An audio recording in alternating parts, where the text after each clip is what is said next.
Discuss the healing aspects of the arts, metaphysics, social justice, and adventure through all types of terrain. So join me, Pandora Peoples, here on WOMR 92.1 FM in Provincetown and WFMR 91.3 FM in Orleans. We're streaming worldwide at WOMR.org. Our theme music is provided by Mason. You can find her website at masonmusic.com. That's MAESYN. My next guest is Jim McCarty of the Yardbirds, and they will be performing at the Music Room September 18th at 8 p.m. You're the co-founder of the Yardbirds, and you continue to lead your groundbreaking British invasion rock band. And this is your latest book that we're speaking about, She Who Walks in Beauty, My Quest for the Bigger Picture. And it's out now. So welcome, Jim. Thank you so much for being with us. Pleasure. Thank you for having me here. You're renowned for being a drummer, a singer, songwriter, a producer, and you've also documented your paranormal sort of psychic connection. In this, you go deep in because you lost your wife during the pandemic. And you two, I would say you're twin flames. You have a very deep spiritual connection. And I'm really interested in you sharing this with people. It's a really interesting read because you talk all about your childhood and your connection with the paranormal, your interest in occult, but it seems like you're very skeptical. Like you didn't really hop on the whole bandwagon with the Beatles and the Maharishi and the media circus around it and the commercialization of it. You didn't know a lot of people personally who were interested in the occult and mysticism. And so you formed this really deep bond with your bandmate, Keith Relf. You both have asthma, and so you roomed together and understood each other and also had this interest in the UFOs and stuff. So I'm really interested for you to talk about, your experiences in California. Before we go there, you had said this really great thing. The fact is, with a worldview that I have fashioned around the trifold demons of stubbornness, suspicion, and insecurity, and then marinated in a tendency towards bouts of depression, it takes a lot to convince me that something exists or that something has happened, especially when all of my instincts are telling me it doesn't and it hasn't. So can you talk a little bit about your background? And you had met your wife in a channeling school. So how did you go from that to that? Yeah, we were very, very, very close. Yes, and I met her at an alternative community in England, a place called Malvern, which was in the west of England. And she was working for an art gallery at the time. She was one of the directors of a big London art gallery. And she used to go there to relax and, get some body work and massage and, go in one of those floating tanks, Do you remember that? Mm-hmm. And I met her, and we were both interested in channeling. So we went on a channeling course, where you channel your various guides and stuff like that. And so we were always very close on that level.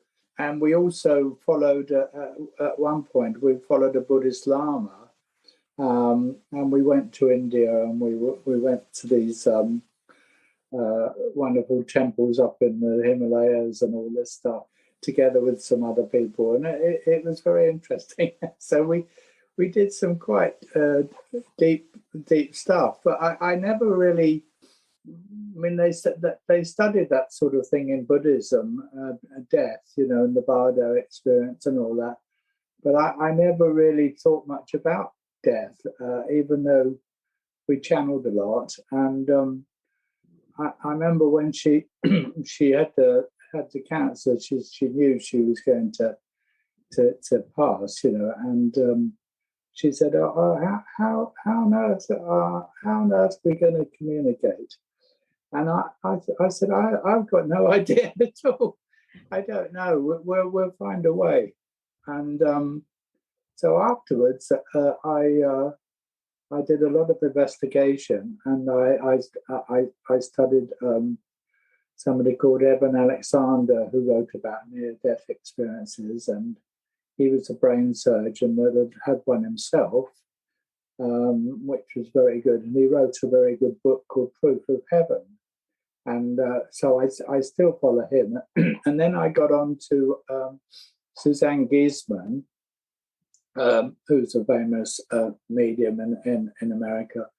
And I started doing some courses with her.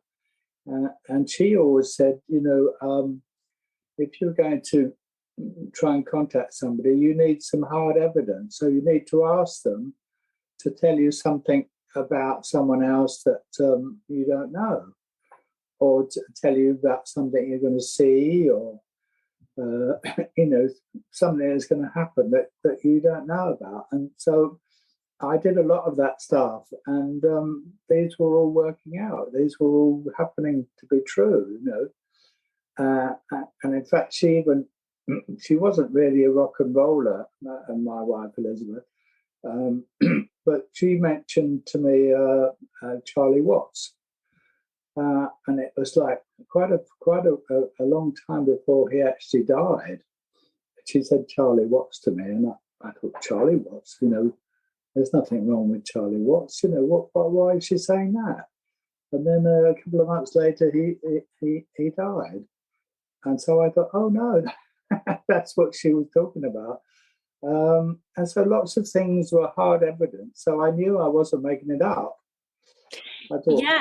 In the book, you talk about, she mentioned jumping rope in relation to this woman who you were going to be interviewed by, or who you were speaking to through Zoom. That's what it was. You know that like a lot of kids jump rope, but it really was specific to this woman because she actually had just made an art piece with her like child jumping rope, and it was behind her.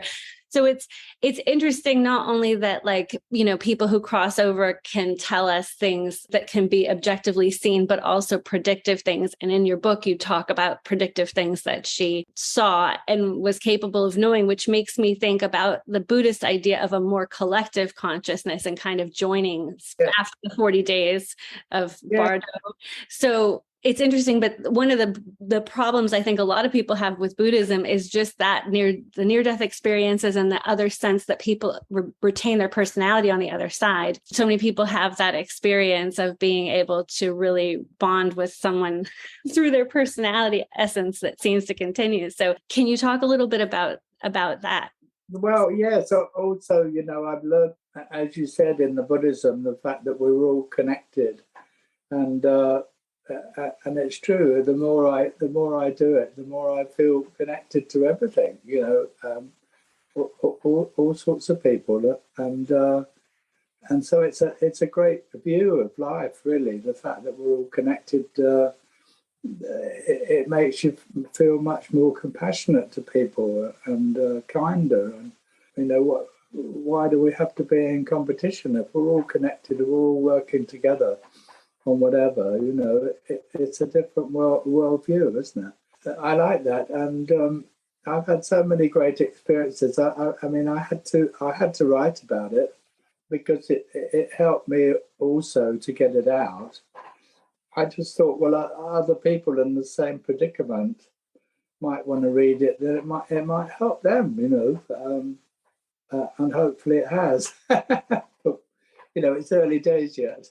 Yeah, one of the things that I think can happen is when we're in a state of grief, our personal heart is open. I think a lot of people become very overwhelmed with grief, but then we can kind of open to this greater non-personal, like as if we're sharing the collective grief. I think what happens when people who we are so intimately connected with and love so very deeply, whether it's a partner like with your wife, or whether it's a family member, a friend, if you're really, really heart connected and understand each other and can be like really in sync, mind, body, and soul in this life, when the person crosses over, it's like your heart is with them. They're inside you. Like, I think I had seen an interview with you, and this person had been trying to ask, how does Lizzie communicate? And, you've talked in your book about like rapping and these other things about messages. Do you feel that she's within? Because I see that a lot of times, that it's almost like your heart and the other person's heart are connected. And that person's heart goes to this collective heart. And then it's like you feel the collective grief and the collective joy and the collective everything. I think it helps with human evolution, but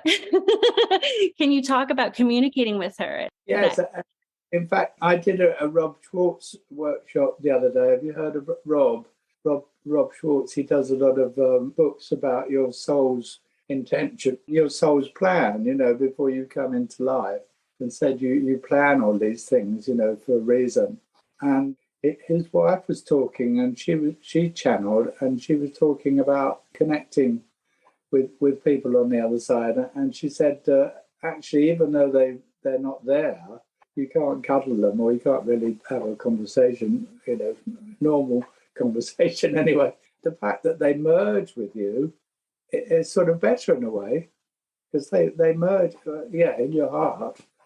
They're merging with your heart, and I can feel it very strongly sometimes. It's really it's wonderful, and it's probably closer than if she was still alive.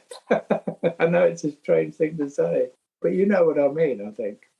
Yeah, I mean, the barriers that we have, all the stories that we tell and the thoughts that we have can become obstacles to our merging for sure. Like, did you take out the trash? I love you so deeply, but. I've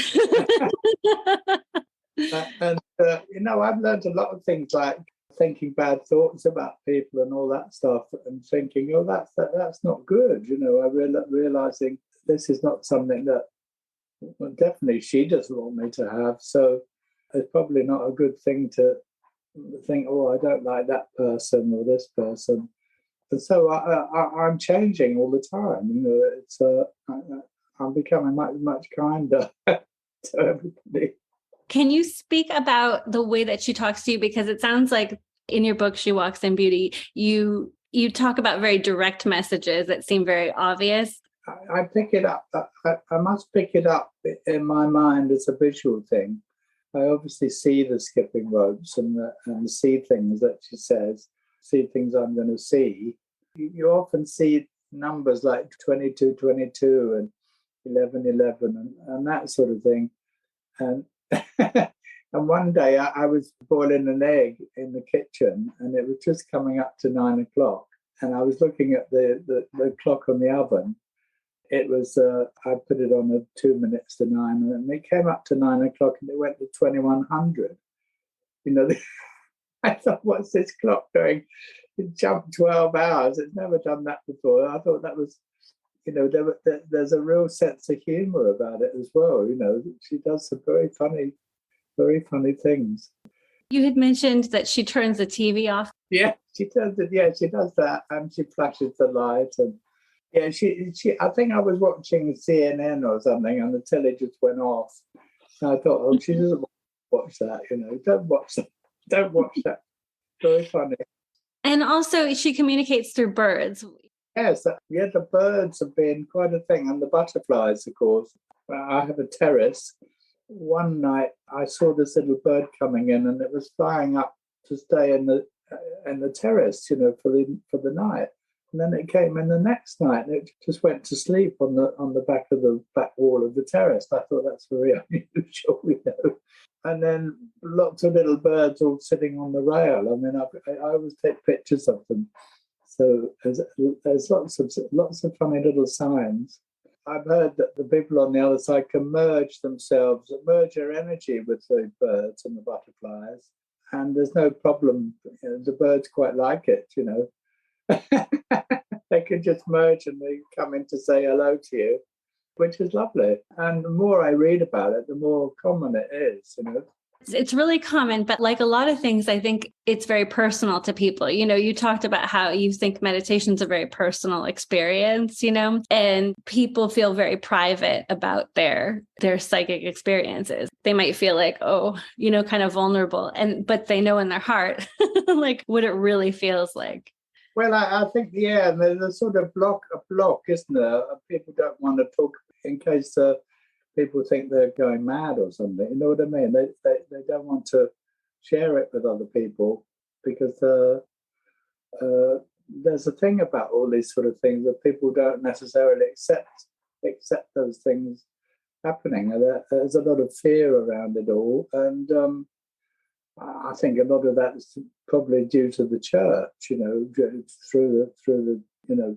through the past, and saying, oh, we're all going to get judged when we die and all this stuff, and we're going to burn in hell. And now I realise there's none of that. There's none. It's all very very loving when you go over. As long as you believe that. Yeah. I mean, I read some accounts that people have channeled, it's very fascinating and interesting. You can kind of approach it with curiosity, but that if people have very strong beliefs that they're going to meet with something negative, that their guides kind of conspire, people on the other side act out like you've been damned, so they can like have the safety of their expectation met. And it's like, oh, we're just playing. Yeah. But so many people who pass over and come back and who've had no brain activity, like the surgeon Eben that you speak of, have verified that this consciousness continues. Yeah, there was one funny thing. I thought that somebody told me, because I've had a few sessions with mediums.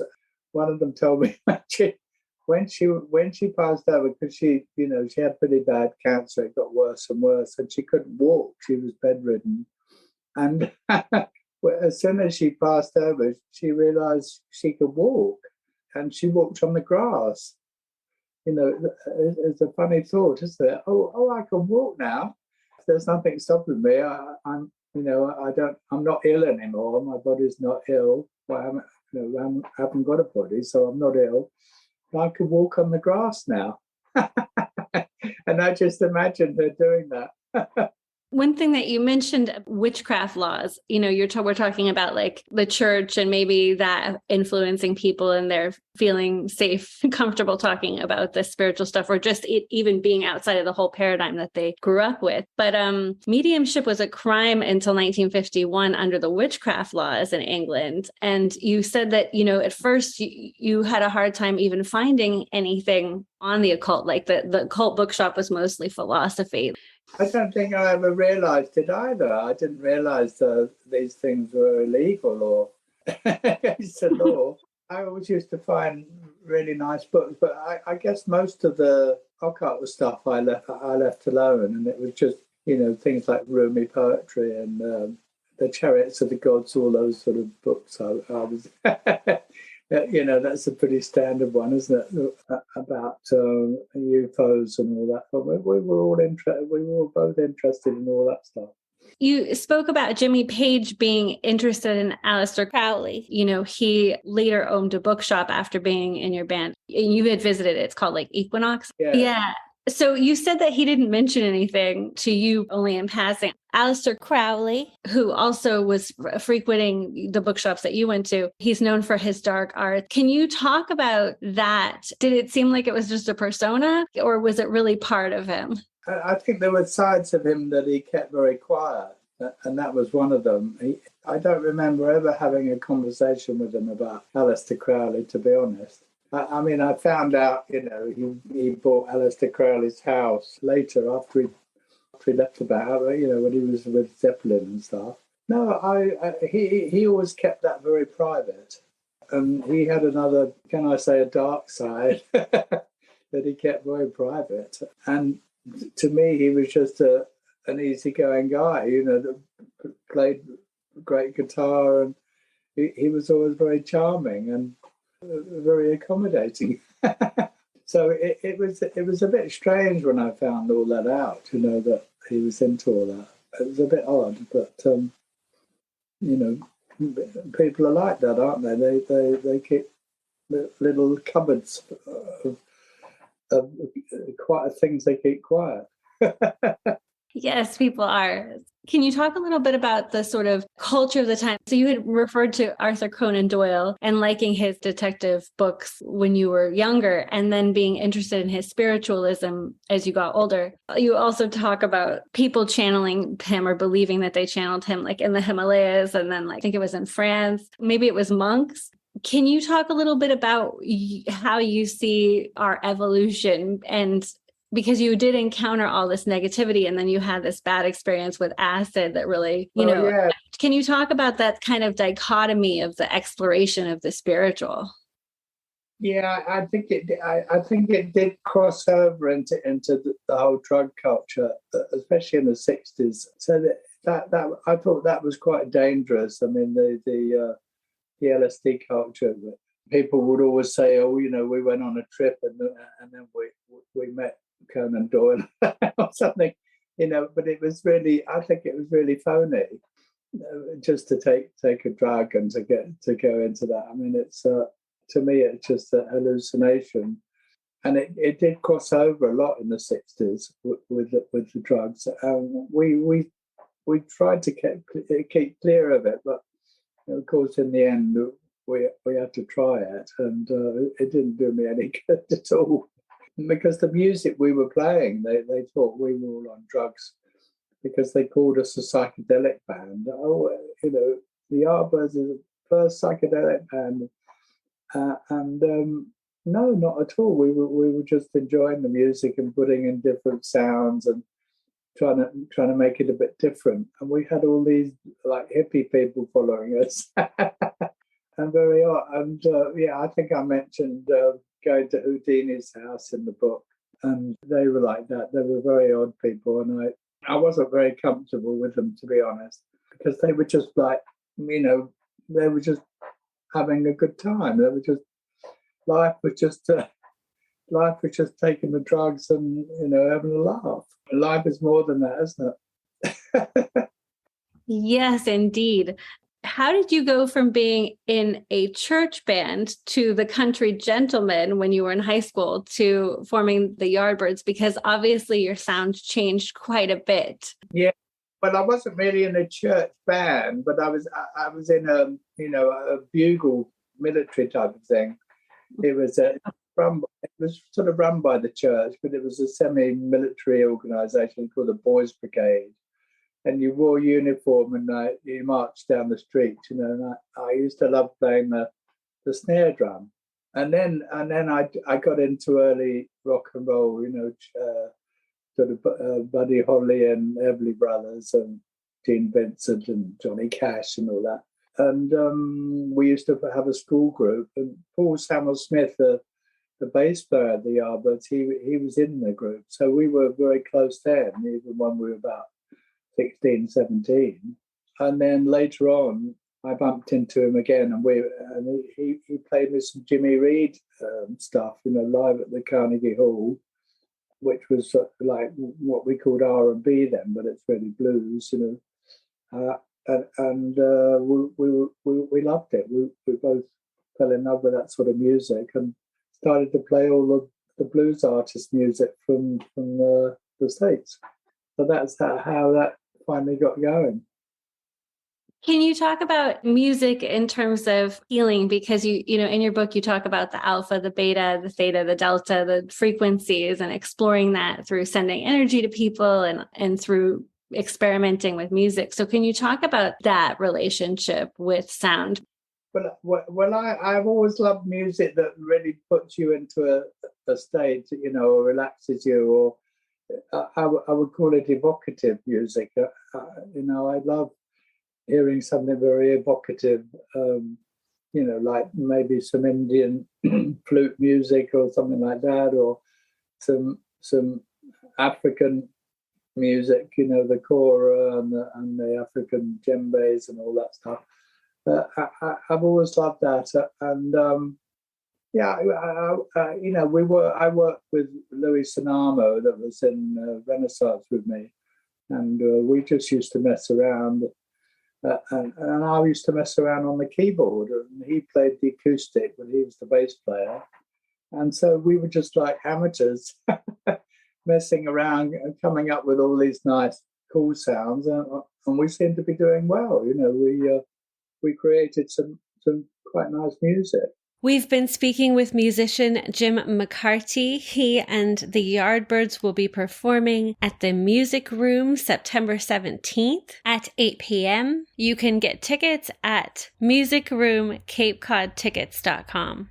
And on another note, we're going to hear Walking in the Wildlands, a song Jim McCarty wrote for his late wife, Lizzie. And this is going to be on his solo album that will be coming out soon. Walking in the wildland, free of all pretenses, the sights and sounds filling up my senses. Half of the time, we're not aware what's going on. Always get help when you're not looking for it. Feels so much better, you really can't ignore it. This is the place I've only just stumbled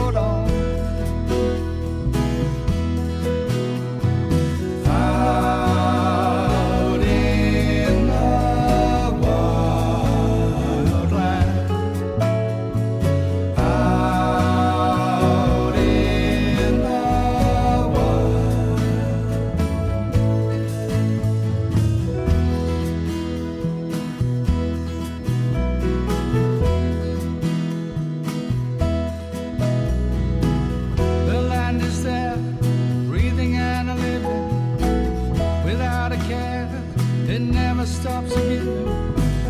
And every day it always seems to be my guide. In this surrender, there's freedom in the healing. To step beyond would really lose the feeling. Something in the air that touches me so deep inside. Out in the wild land, out in the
sings a single melody.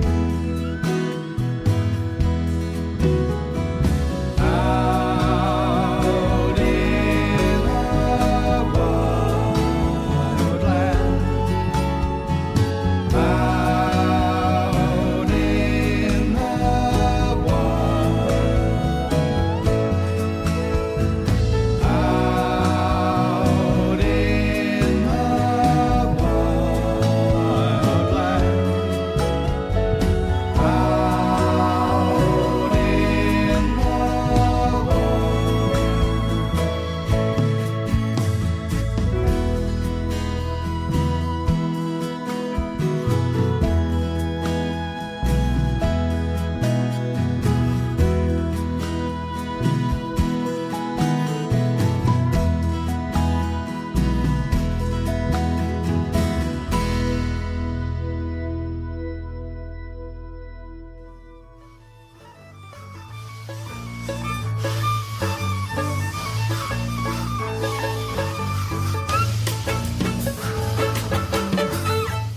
You've been listening to Healing Wisdom at Outermost Radio. All of our shows are podcasts at WOMR.org. Also check out healingwisdomradioshow.com and contact me at pandora@WOMR.org.